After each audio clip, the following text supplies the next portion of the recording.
Assalamualaikum warahmatullahi wabarakatuh. Salam sejahtera untuk kita semua. Salam semangat. Perkenalkan, saya Ima Rohima, Wideiswara Ahli Madya, BPSDM Provinsi DKI Jakarta. Pada kesempatan ini, saya akan menyampaikan strategi dan materi Mata Diklat Komunikasi Publik Agenda 3. Agenda 3, pelatihan kepemimpinan pengawas, ada 7 mata diklat. Terdiri atas teknik komunikasi publik, komunikasi digital, manajemen pengawasan, manajemen mutu, perencanaan kegiatan pelayanan publik, penyusunan RKA, dan pengendalian pelaksanaan pekerjaan. Untuk komunikasi publik, deskripsi materinya adalah membekali peserta dengan kemampuan menjelaskan, menerapkan teknik komunikasi publik, dan menjalankan tugas dan fungsi jabatannya. Mata pelatihan ini disajikan secara interaktif melalui metode sharing, diskusi, studi kasus, simulasi, menonton film pendek, demonstrasi, dan kerja kelompok. Keberhasilan peserta dinilai dari kemampuan peserta dalam mempraktikkan teknik komunikasi publik dalam memberikan pelayanan publik.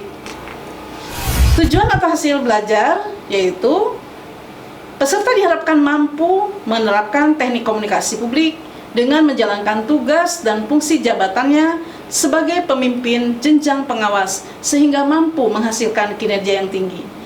Indikator hasil belajarnya ada 2. Yang pertama, menjelaskan pengetahuan dan keterampilan komunikasi publik, komunikasi asertif, bahasa tulisan, dan public speaking, serta presentasi yang efektif. Yang kedua, mempraktikkan keterampilan komunikasi publik, komunikasi asertif, bahasa tulisan, public speaking, dan presentasi yang efektif. Materi pokok dan submateri pokok. Materi yang pertama adalah konsep komunikasi publik efektif.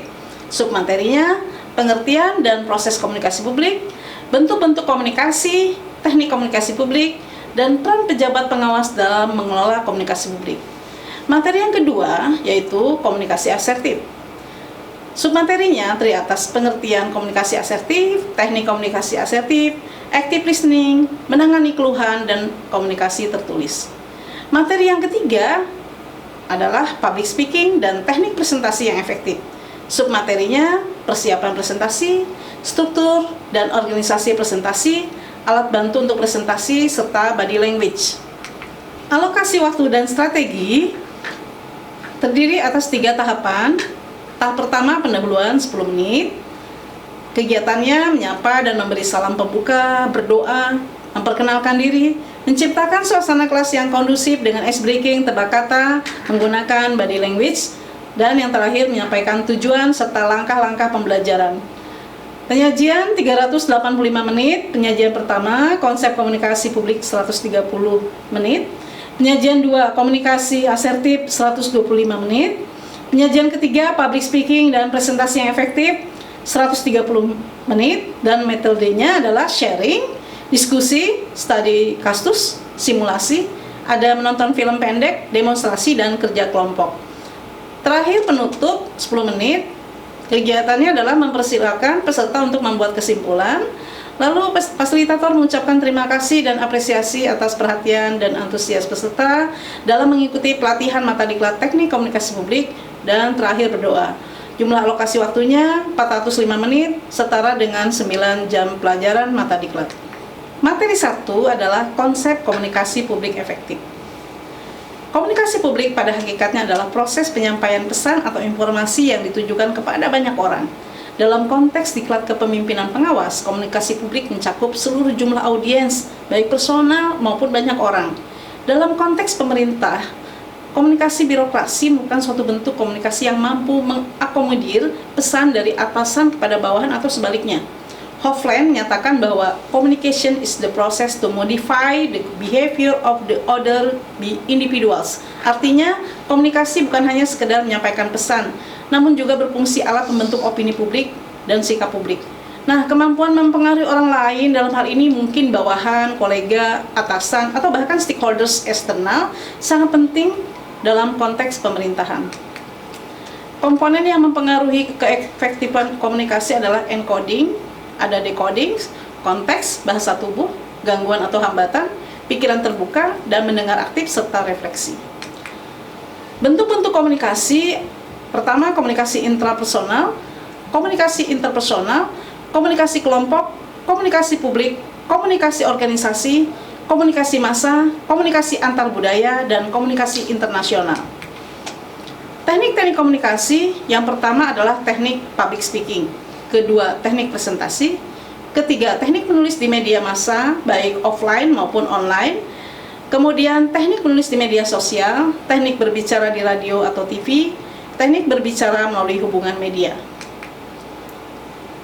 Apa peran pejabat pengawas dalam mengelola komunikasi publik? Perannya antara lain, pertama, berfungsi sebagai pelaksana humas. Kedua, menyelenggarakan dan mengelola komunikasi internal di lingkungan organisasi. Ketiga, menerima keluhan dan meneruskannya kepada lembaga atau pimpinan instansi terkait. Selanjutnya adalah menyusun dan memberikan tanggapan terhadap keluhan masyarakat. Dan yang terakhir, menyebarluaskan informasi, kebijakan pelaksanaan, dan hasil kegiatan unit kerjanya melalui berbagai macam media. Materi kedua adalah komunikasi asertif. Komunikasi asertif meliputi pernyataan ide-ide secara jelas dengan penuh rasa percaya diri tanpa merasa bersalah. Komunikasi asertif merupakan kemampuan untuk mengkomunikasikan apa yang diinginkan, dirasakan, dipikirkan kepada orang lain, namun dengan tetap menjaga hak-hak orang lain tanpa maksud mengalah atau menyerang orang lain. Pengertian komunikasi asertif dapat dilihat dari karakteristiknya, yaitu kemampuan untuk mendengarkan perspektif orang lain, mengekspresikan diri dengan jujur dan penuh rasa hormat. Tips-tipsnya adalah gunakan kalimat saya untuk memfokuskan percakapan pada Anda dan tidak menyalahkan yang lain. Tolak bila harus menolak. Sampaikan pesan Anda kepada orang yang bersangkutan, bukan kepada orang lain. Bila Anda belum paham, tanya hingga jelas. Hindari pemakaian kalimat yang berlebihan. Teknik-teknik komunikasi asertif adalah pahami apa yang memang hak Anda, berani berkata jujur, tunjukkan image yang positif, pandai membaca keadaan. Dalam keadaan emosi, jangan mengemukakan keinginan Anda. Dalam menghadapi masalah, coba menyelesaikannya. Komunikasi harus terbuka dan jujur. Buat keputusan untuk selalu asertif. Dengarkan dengan seksama apa yang disampaikan lawan bicara. Agree to disagree. Jangan membuat orang merasa bersalah. Terakhir, bersikap tenang, sabar, dan tetap bersikap asertif. Active listening dalam komunikasi asertif. Koppe menyatakan bahwa kemampuan menyimak merupakan suatu keterampilan yang paling penting yang Anda butuhkan jika Anda ingin berkomunikasi secara efektif. Active listening dapat meningkatkan hubungan kerja antar sesama pegawai, meningkatkan produktivitas, dan bahkan menjadikan pegawai menjadi lebih bersemangat dalam bekerja. Active listening merupakan satu bentuk tugas yang harus diemban oleh pejabat pengawas dalam melaksanakan tugasnya, mengelola keluhan yang sangat mungkin datang padanya. Dengan strategi tenang, dengarkan dengan baik, pahami masalahnya, cari tahu apa yang sebenarnya terjadi, dan tawarkan solusinya. Komunikasi asertif secara tertulis merupakan hal yang sangat penting sebagai bentuk penyampaian pesan. Perhatikan pilihan kata yang tepat, bahasa yang dipakai, format, dan struktur dokumen. Tipsnya adalah tentukan tujuan, nada penulisan atau tone, nyatakan dengan jelas apa yang diharapkan dari pembaca, kalimat efektif, dan gunakan tata bahasa dan tanda baca dengan tepat. Materi terakhir adalah public speaking dan presentasi yang baik. Public speaking suatu bentuk komunikasi kepada sekelompok orang di depan umum. Biasanya dalam bentuk ceramah atau pidato. Tujuannya adalah memberi informasi, bisa mempengaruhi atau menghibur. Public speaking memerlukan ilmu berkomunikasi yang mencakup kemampuan seorang untuk dapat berbicara di depan publik, kelompok maupun perseorangan, dengan strategi yang tepat. Nah, presentasi adalah salah satu bentuk public speaking. Semua presentasi wajib menyajikan pembuka, isi, dan penutup. Ada strategi persiapan presentasi dengan rumus 5W plus 1H. Who, siapa audiensnya? Why, mengapa dipresentasikan? What, materi apa yang disampaikan? When, kapan presentasi disampaikan? Where, di mana presentasi dilaksanakan? Dan how, bagaimana presentasi nanti akan disampaikan?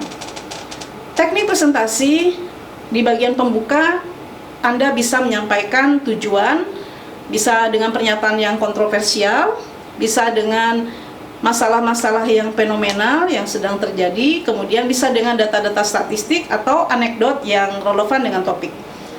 Di bagian isi adalah bagian yang paling utama.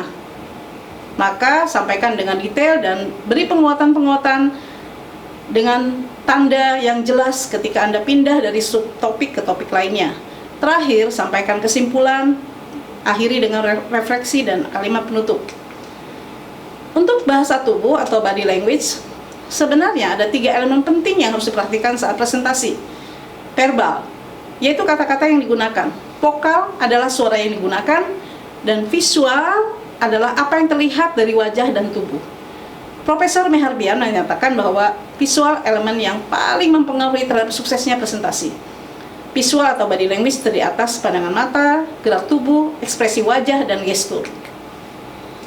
Mengenai suara, penampilan, dan mengatasi rasa gugup dalam presentasi.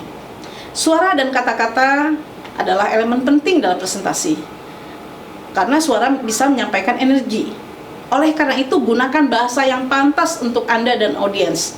Untuk mengatasi rasa gugup, tipsnya adalah menggunakan persiapan presentasi yang baik, berlatih sebelum tampil, set affirmation, atur pernapasan.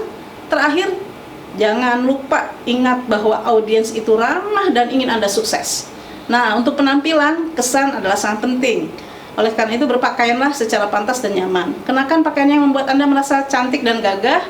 Bila Anda berpakaian baik, atau sebaliknya, maka audiens akan mengingatnya. Terakhir, hubungan mata diklat teknik komunikasi publik dengan agenda 3. Komunikasi publik sangat penting dalam implementasi komunikasi publik digital, manajemen pengawasan, sehingga mewujudkan efektivitas perencanaan kegiatan pelayanan publik, penyusunan RKA pelayanan publik, dan pada akhirnya implementasi teknik komunikasi publik dapat mendukung pengendalian pelaksanaan kegiatan. Demikian, terima kasih atas perhatian Anda. Wassalamualaikum warahmatullahi wabarakatuh. Salam sejahtera, salam semangat.